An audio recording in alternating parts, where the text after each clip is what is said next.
சுந்தர் ஆர்கனைசேஷனுக்கு முக்கியமாக நன்றி சொல்லணும். அசோக் சார், நான் காஞ்சிபுரத்துலேருந்து வரேன். நான் எவ்வளோ நாளாக காசிக்கு போகணும்னு ட்ரை பண்ணோம். எங்கள் சம்பந்தியை சொன்னாங்க, நீங்கள் போனால் சொல்லுங்க, இல்லை நீங்கள் போனால் நாங்கள் சொல்கிறேங்க, எது நல்லா இருக்கும் பார்த்து சொல்லலாம். எங்கள் காஞ்சிபுரத்தில் இதே மாதிரி ஃப்ளைட்டில் கூட எட்டுன்னு போயிருக்காங்க. அவங்க கூட போய் வந்தாங்களே தவிர இந்த அளவுக்கு சௌகரியமாக செஞ்சதா சொன்னதா கேள்விப்பட்டது இல்லை. இப்போ ஒரு மாதத்துக்கு முன்னே எனது நண்பர் ஒருத்தர் வந்து ரயிலில் வந்தாருங்க. அவர் இவரை மாதிரி தான் ஒருத்தர் வந்து இட்டுன்னு வந்துட்டு அந்த கேட்டரிங்லேயே இட்டுன்னு வந்துக்கிறாங்க. சாப்பிட்டாங்க, அவங்களுக்கு வாமிட்டு வந்துருக்குது. மோர் கேட்டால் கூட அந்த கேட்டரிங்கில் அவங்க இட்டுன்னு வந்த ஆளே கொடுக்கலைங்க.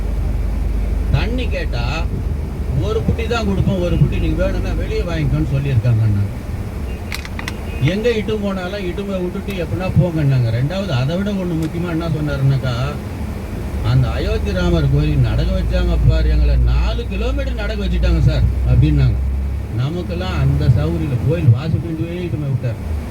எந்த கோயில் போனாலும் வாசிப்பிண்டே இட்டு விட்டார். காசு அப்பாற்பட்டதுங்க, காசு வந்து எப்போ வேணாலும் சம்பாதிச்சிக்கலாங்க. இந்த கோயில் வாசிப்பிண்டே இட்டுமை விட்டாருங்க. இதுக்கு முக்கியமாக எனக்கு என்னென்னா, நான் வந்து காலையில் வாக்கிங் குரூப் போவேன். எங்கள் வாக்கிங் குரூப்பில் ராஜேந்திரன் ஒரு சார் இருந்தார். அவர்கிட்ட சொன்னேன், இந்த மாதிரி சார் நாங்கள் இந்த மாதிரி போகலான்னு. நான் போயிருக்கேன்ப்பா அப்படின்னு சொல்லிட்டு உடனே அவருடைய இட்டு போனார் குமரேசன் சார், ஹெட்மாஸ்டர் காஞ்சிபுரத்தில். அவர் சாருக்கு நம்ம ஃப்ரெண்டு. அவர் மூலியமாக சொன்னால் அவர் உடனே சார் அப்போ கான்டாக்ட் பண்ணாங்க. நான் இப்போ காசில் தாங்கிறேன்டார். எப்போ அங்கே அவர் ஃபோன் பண்ண சொல்ல இவர் காசில் இருக்கார். காசிலேருந்து அப்படியே டீல் பண்ணுறாரு. ஓகே சார் பதிவு பண்ணிக்கலாம் அப்படின்னாரு. அந்த அவர் சொன்ன உடனே அவங்க சொன்னாங்க, அவங்க வீட்டில் போய் சார்கிட்ட பேசுகிறாங்க. அந்த அம்மா சொல்கிறாங்க, ஏற்கனவே அவங்க வீட்டை டூர் போயிட்டு வந்து சொல்லுங்கள் எப்படி இருக்குதுன்னு. அந்த அளவுக்கு எங்களை சிறப்பாக கவனிச்சார். எங்கள் வீட்டுக்காரால் முடியலன்னா வீல் சேரில் உட்கார வச்சு இட்டு போனாருங்க. அவர் ஒரு வயசானவங்கள இருந்தோட அவ்வளோ பக்குவமாக இட்டு போவாருங்க. அவருங்க சாப்பாடு ஒரு பிரச்சனையும் வராதுங்க, அவ்வளோ நல்லா கவனிப்பாருங்க. நீங்கள் போயிட்டு வந்து எங்களுக்கு சொல்லுங்களேன் அவங்க சொன்னாங்க. அடுத்து இவங்க எங்கள் ஃப்ரெண்டும் அதே சொன்னார். சரி இவ்வளோ இதுவாக சொல்கிறதுனால ஓகேன்ட்டு எங்களுக்கு எல்லாமே ஒரு இது. அதே மாதிரி வந்தோம். சார் வந்து விமானத்துறை இதில் வந்து ஃபோட்டோ வந்து எனக்கு அவங்க காமிச்சிட்டாங்க. சாரை நான் விமான நிலையத்தை உள்ளே வந்தோடனே சாரை பார்த்துட்டேன். சரி ரைட் குரூப் ரைட். அதே மாதிரி நமக்கு உணவு கொடுத்த முதல்ல அந்த பசங்களுக்கு முன்ன ஒரு கிளாப் பண்ணுங்க, எல்லாமே கிளாப் பண்ணுங்க. நம்ம வீட்டில் கூட ஒரு நாளைக்கு ஒரு உணவு இருக்கும்.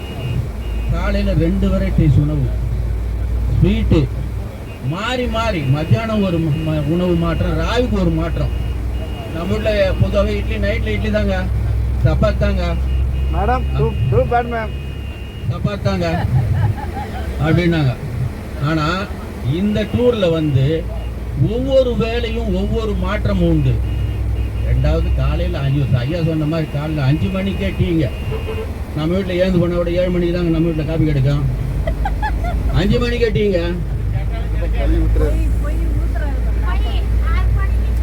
இல்ல. பொதுவா எனக்கு இல்ல தனிப்பட்டால என்ன தனிப்பட்டவன் ஜென்ரலா சொன்னேன். தனிப்பட்டவர் எங்க வீட்டுல 5:30 மணிக்கு கிடைக்கும். நான் தப்பு சொல்ல, ஜென்ரலா எல்லார் வீட்டுக்கும் அதே மாதிரி கிடைக்குமா? நம்ம வந்து இவ்வளவு 45 பேர் வந்திருக்கணும், எல்லாருக்கும் அட்டன் டைம் அதே 5 மணி கரெக்டா வந்துடுது. அதே மாதிரி டிபன் எல்லாருக்குமே டிபன் வந்துருக்குதுங்க. ரெண்டாவது அதே மாதிரி மத்தியானம் சாப்பாடுங்க. இந்த காசி சுற்றுலா நமக்கு கிடைக்குமா? அது ஆண்டவன் அருள். பணம் இருந்தாலும் போக முடியாத ஒரு சூழ்நிலை இருக்குங்க. பணம் இல்லாத போக முடியாத ஒரு சூழ்நிலை இருக்குங்க. பணமும் இருக்குது, உடம்பு இருக்குது. அவருக்கு வியாபாரத்துறையில போக முடியாத ஒரு சூழ்நிலை. பணம் இருக்குது, வசதி இருக்குது, உடம்பு நோய் இல்லாம இருக்குது. வரக்கூடிய வாய்ப்பு இல்லைங்க. எல்லாருக்குமே இந்த வாய்ப்பு கிடைக்காதுங்க. இது ஆண்டவன் அருள் இல்லாத எல்லாருக்குமே கிடைக்காது. அதே மாதிரி இவர் சார் சொன்ன நைசான்யம் இருக்குது, நீங்க வேண்டப்பட்டவங்க புக் பண்ணலான்னார். பண்ணிடுப்பா, அதை பத்தி தப்பே கிடையாது. இதுக்குன்னு வந்துட்டோம். ரெண்டாவது யாருக்கு எப்போ எது கிடைக்குதோ அதை பயன்படுத்தணும். வாய்ப்பு வரத்தை பயன்படுத்திக்கணும். அதனால நம்ம ஒவ்வொரு சுற்றுலாவிலையும் இட்டுமா சொன்னோம். இந்த மாதிரி அருமையான ஒரு காட்சி எனக்கு இதை விட வேற தேவை இல்லைங்க. என் வாழ்க்கையில இதுவே போதுங்க.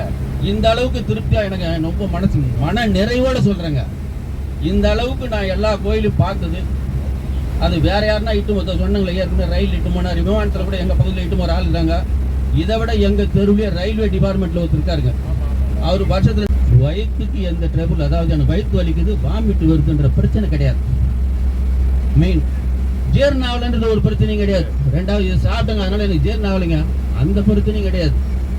எல்லாமே வந்து திருப்தியா. இது கூட இன்னொன்று பாருங்க, சாயங்காலம் டிஃபன் கொடுத்தா சொல்லவே கேட்குறாங்க, என்னங்க 2 டிஃபனு பால் பழம். நம்ம வீட்டில் கூட சாப்பிட மாட்டேங்க. பால் பழம் யாருங்க நம்ம வீட்டில் டெய்லி சாப்பிட்றோம்? டிஃபன் சாப்பிட்றோம் இல்லை, வாங்கி கொடுத்துருங்க. நடக்கிறதே வேறங்க. பால் நான் எல்லாம் பொதுவாக சொல்கிறேங்க, செட்டை கரெக்டாக டிஃபன் சாப்பிட்ட உடனே அடுத்து என்னவோ பால் பழம். அதே மாதிரி காலையில் டிஃபன் சாப்பிட்டோன்னா அட்டன், காலையில் முதல் டீ சாப்பிட்டதில்ல, ரெண்டாவது டிஃபன் சாப்பிட்ட உடனே அப்பவே கையாடும். கொஞ்ச நேரம் பொறுத்து சாப்பிட்றங்கன்றதெல்லாம் கிடையாது. அந்த அளவுக்கு உணவுகள் பக்காவாக ஏற்பாடு பண்ணி கொடுத்த அசோக் சாருக்கு ரொம்ப மிக்க மிக்க மிக்க நன்றி சார். அதே மாதிரி ஒவ்வொரு கோயிலுக்கும் பையன் சொன்ன மாதிரி ஆட்டோ காசு கொடுக்குறோம், வேன் காசு கொடுக்குறோம், அது அப்பாற்பட்டதுங்க. ஒரு தங்க விடுதியிலேருந்து இது அங்கே இதுல நம்ம பீகார்ல இட்டு போனாருங்களே, பக்கத்து தெரு தாங்க. நீங்கள் நடக்க முடியாது, ஆட்டோவில் இட்டு போகிறேன். ஒரு தெரு தான், 2 தெரு கூட இல்லை, ஒரே தெரு தாங்க. அதுக்கு ஆட்டோவில் அனுப்பிச்சாரு. எல்லாருமே அதாவது போங்க அதை போங்க அப்படின்னு சொல்லுவார். அப்படி சொல்லலை, இந்த பக்கத்து தெருக்கிட்டு நீங்கள் நடக்கக்கூடாது, முடியாதவங்க நடக்கக்கூடாது, போங்க ஆட்டோவில் போங்க. இந்த மாதிரி ஒரு, அதாவது பேரண்ட்ஸ் வந்து குழந்தைங்களை எப்படி பார்த்துக்குவாங்களோ, அவர் நமக்கு எல்லாம் வயசுல சின்னவராக இருந்தாலும் ஒரு பெரிய ஒரு மாதிரி அனுபவத்தை வந்து எல்லாத்துக்கும் காமிச்சுக்கிறார். அசோக்